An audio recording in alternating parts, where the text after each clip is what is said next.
good morning. This is the second video.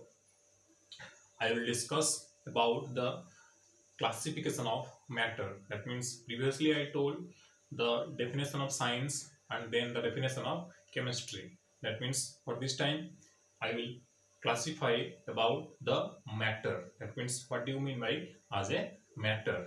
Completely the matter is everything around us which have some mass and occupy some space. That means in the chemistry subject uh, we will clarify that matter is a chemical compound. That means it may be a solid or maybe a liquid or maybe a gaseous system. That means gaseous matter. That means solid sodium chloride, sodium carbonate, sodium bicarbonate. These are the completely solid matters. And then we have discussed water is a matter, sulfuric acid is a matter, and then gaseous matter, carbon dioxide, then sulfur dioxide. These are also as the matter example of the matters. That means the matter first classified into three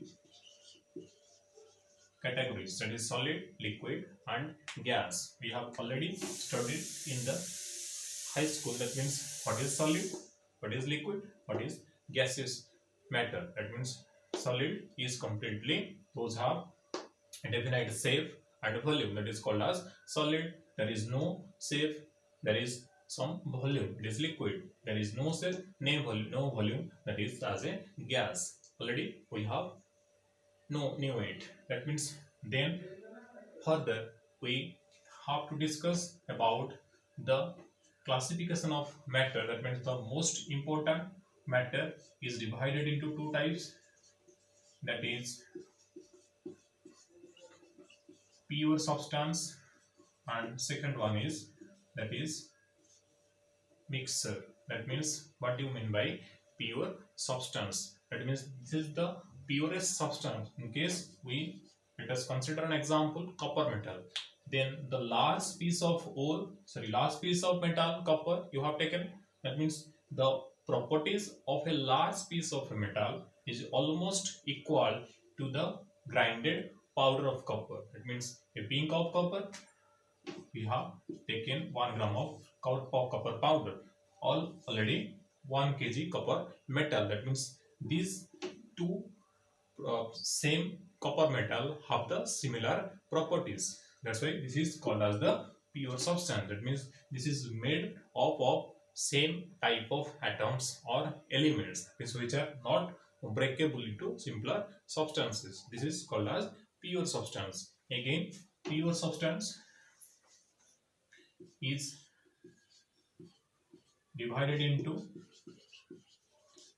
elements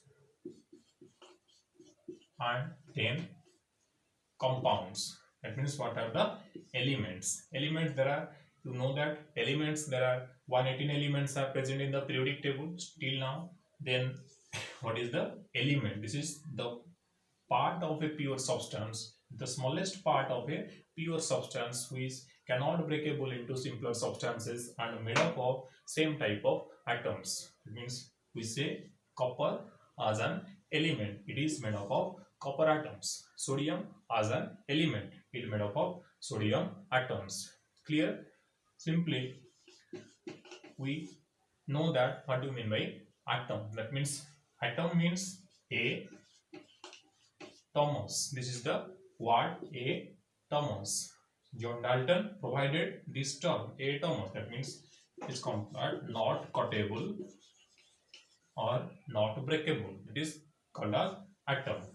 And this is the simplest, smallest part of a matter which have independent existence or may not have independent existence, because in the metal cases I have tossed it. That means I know that this is the copper metal. That's why this has independent existence. But in case of gases, oxygen atom, there is no independent existence because it is exists as a diatomic gas. That means this is the concept of atoms. Similarly, the elements are divided into metals, non-metals and metalloids. Also, you know that metalloids. What are the metalloids? That means you have already studied metalloids. That is, they're both having both metallic and non-metallic properties like arsenic, antimony, etc. That metals, what are non-metals? Those have does not contains metallic property are called as simply non-metals. Oxygen, carbon, nitrogen, sulfur. These are phosphorus. These are the non-metals. But the important part is what is metal. In case we compare sodium with iron, we know that iron is a metal because it have all the metallic properties, that is luster nature, brittle nature. These are the hardest substances. This is the hard, they are irresistible, and these have ductile nature and have compressible character and malleable property and good conductor of heat and electric current. That's why iron is a metal. But it is not possible in case of sodium. Sodium has no metallic property because sodium is the softest element. Till now, sodium I called as a metal because it have the tendency. It have the tendency, that is sodium atomic number 11. This is have the tendency to lose one electron to become stable, which is formed as a cation Na plus with 10 number of electrons. The tendency of an atom element to lose electrons, that to form as a cation. That means it is the tendency is called as electropositive character, electropositive character nature. That's why this is as a metal. Simply, metals are those elements have the tendency to lose electrons to form cations, are called as metal elements. Clear? What are metals, non-metals, and what are metalloids? Then again, we have to study about compounds. That means compounds when elements. Compound example, that means we take sodium chloride, potassium nitrate, etc. That means when two type of elements are combined, both are combined in a definite mass of proportion, then some compounds are formed. That is simply these are made up of elements. Elements are made up of atoms. Atoms are made up of electron, proton, and neutrons. This is the concept of atomic chemistry. That means then again I have told you, that is compounds are of two types. One is inorganic and second one is organic.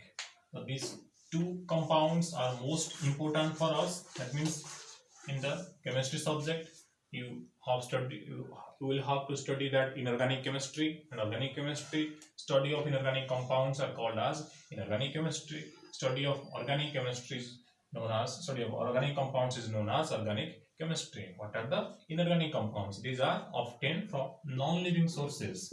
That some same example, KCl, Ki. These are simply inorganic compounds because these are obtained from minerals, from rocks, from mountains, and these are the obtained from non-living sources. That's why they are called as inorganic substances. Similarly, oppositely, that is the organic compounds contains carbon with bond linkage with the hydrogen. Example, CH4, methane, CH3COH, acetic acids. These are the two example, two compounds which in between the compound carbon and hydrogen bonded with each other. If the compound contains carbon with hydrogen bond linkage, so they have the bond. Then these are called as the organic compound, or simply these are called as hydrocarbons. Clear? Simply hydrocarbons are also called as organic compounds. This is the concept of type of compounds. Then example, we discuss about the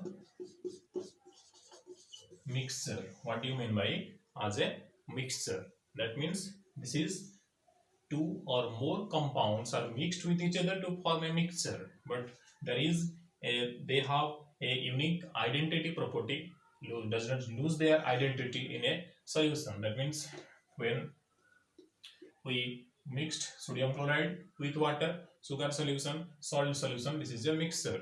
Or there are two types of mixture: homogeneous and heterogeneous mixture. Homo means same, hetero means different. Same phase, that means if I write an example, that is air, it is contains all type of same type of gases. That's why air is a homogeneous mixture. All the gases are present. Heterogeneous means if we add sand with sulfur, that means it is not completely to form as a true solution. It is as called as heterogeneous because they have the different phase. That means same phase, homogeneous, different phase as heterogeneous. This is the classification of matter from the matter up to the mixture. Thank you for watching.